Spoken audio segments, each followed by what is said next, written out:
I've been reading about relationships lately, especially on the matter about overgiving, the pattern of giving more and more and more in the hopes of not losing someone,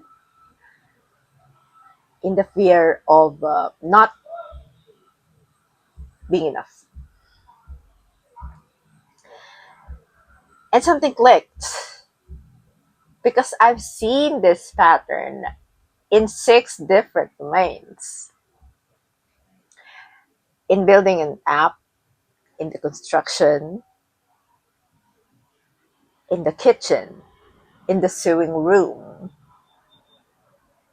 and on skin, in tattooing. The common denominator of everything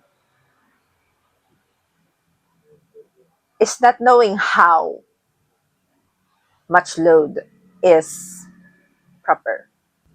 In my early developmental years, I built my UI in the apps that I made by putting in everything all at once.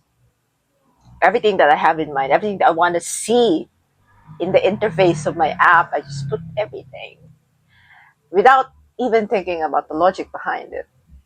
I have a lot of things in mind, and it's just, I made that UI my organizational window.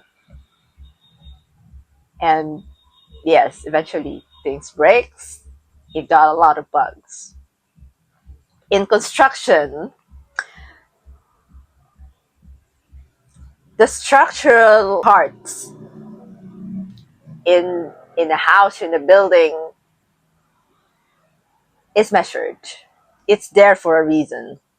Some foreman I've encountered adds rebars in those structural elements. They add beams, they add columns, and it's irrational. Seriously. Why? When I say it doesn't make sense, it doesn't. Because these are logical things. The engineers calculates everything. And just adding more will just destroy the building, the house from inside. It can make it sink. It will sink. In the kitchen, the ingredients are measured. They have ratios, respectively. And adding more butter, adding more salt doesn't mean it's more rich, it's more tasty. The butter, if given more in a cookie recipe, it deflates it. It destroys the structure. With the salt, if added to a dish more than what's enough, it it will erase everything that you've worked for how many hours. And you can't get back.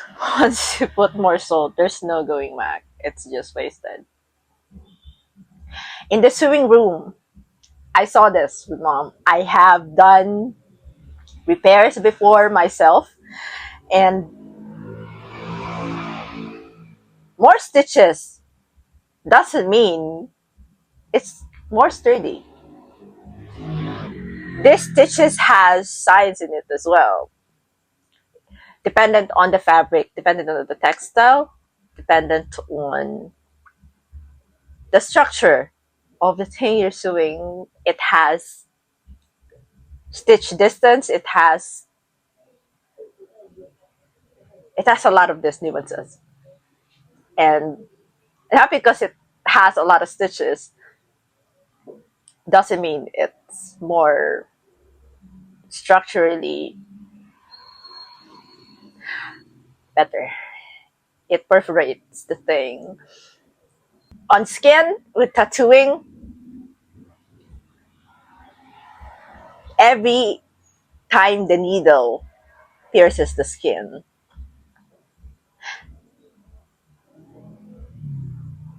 it has effects.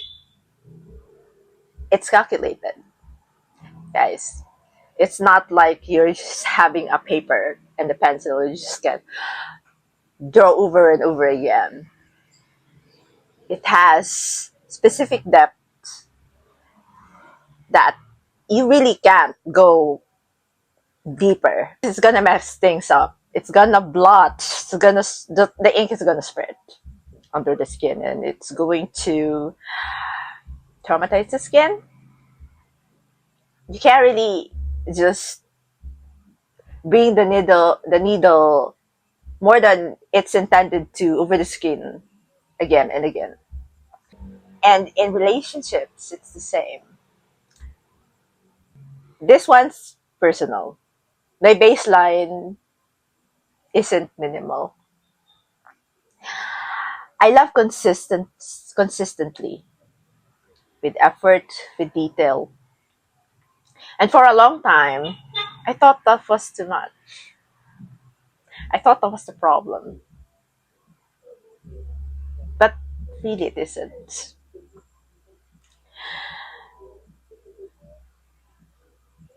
When the needle on tattooing correctly passes over the skin, it isn't a problem either. It's doing more passes. Because why? When I am tattooing, I have this fear of not making the ink sink enough on the skin. So I run it again and again and again because I fear that when this piece I made heals, there will be gaps. There will be gaps on the skin and it's not filled with ink. With the construction, the fear of my foremen at site, with regards to those beams and those rebars in the beams and the columns, that's not gonna hold the building or the structure enough, so they add more. With the sewing, I made the same mistakes. I learned it the hard way. It's the fear of me, okay, this isn't enough. It's gonna break the garment. It's when I move, it's just gonna fall apart. And the fact that me stitching more made it more fragile. And it contributed to that breaking apart. In the kitchen, there were times that I was thinking, okay, this doesn't look enough. It's gonna deflate the cake. So I add more flour. And yeah, it just made it tough. And there are times that, okay, I wanted this to be more fluffy. I add more egg whites with still the same sugar ratio, and it deflates. It's inedible. Starting those times, I realized my app has been messy. It's overloaded. All the things that I just put in there without even thinking. I start to organize my thoughts before I even write any code. In construction, I started explaining things more to the people involved. I explain why this feature is here, why this element is here. I try to explain to them. These are all calculated, and these things are made by professionals with their license in line. They can't fail for this. And the fact that they've studied this for a long time, not to mention the experience they've had after that, of course. So I try to reassure them and ask them just to trust what's in the plan. In the kitchen, I have been more technical. If I Whenever I want to increase something in recipe, I recompute everything. That's just how it is. It's not just one thing.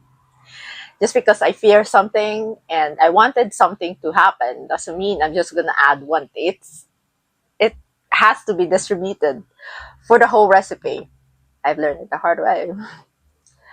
And I forgot to mention about the gym. The gym is the same.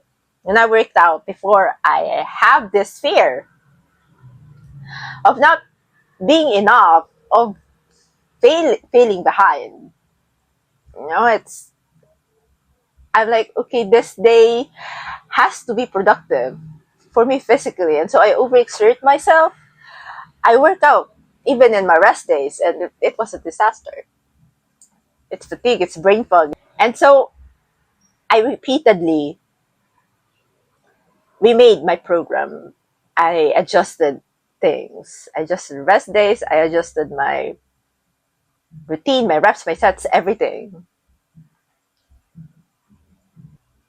In the sewing room, I have to ask my mom deliberately.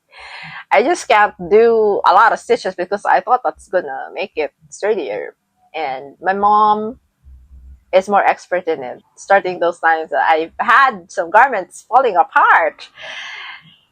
And those garments is something that means to me. They're some of my treasures. That's why I just repair them. I don't buy new things. And seeing them fall apart because of what I did, it's devastating. So I have to ask mom for guidance on that matter because she knows more than me. On skin, it doesn't look good if once you see your client, yeah, that has the tattoo on their skin, and it's just you will see the trauma on the skin, basically. And I have to be more. I have to be more deliberate. I have to be more careful. I have to be. It's calculated. Tattooing is not just sketching on skin. It has science behind it as well. And in relationship, it's not really about how much you give. It's about your baseline. It's about how you love naturally. It's about how you give naturally.